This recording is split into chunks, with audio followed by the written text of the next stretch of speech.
وہ بابری مسجد ہمارا دل کا سکون، وہ بابری مسجد ہمارا دل کا ٹکڑا، بابری مسجد ہم سے چھن گئی، ہم فرقوں کے اندر بٹ رہے ہیں، فرقوں کے اندر لڑ رہے ہیں، دوسری مسجدوں کے اوپر قبضہ کرنے کی کوششیں کی جا رہی ہے۔ مدھورا کی جامع مسجد ہے، گیان واپی مسجد ہے، اور نہ جانے کتنی مسجدیں ہیں جن کو ڈھانے کی، بلڈوزر چلانے کی کوشش کی جا رہی ہے۔ وہ بابری مسجد جس میں 400 سال تک حی علی الصلاۃ اور حی علی الفلاح کی آوازیں گونجتی تھی، آج وہاں پر اللہ کے نام کے علاوہ وہاں پر بھجن لگ رہا ہے۔ آئے ہائے، اس سے بڑا افسوس ہمارے لیے کیا ہوگا؟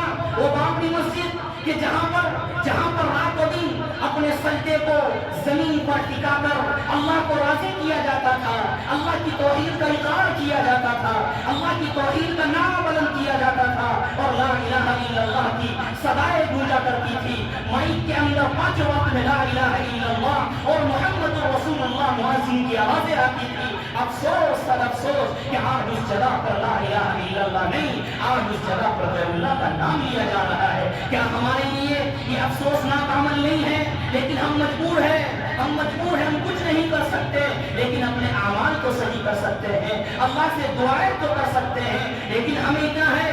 بابری مسجد اپنی جگہ پر تھی اور وہ جگہ بابری مسجد کی رہے گی۔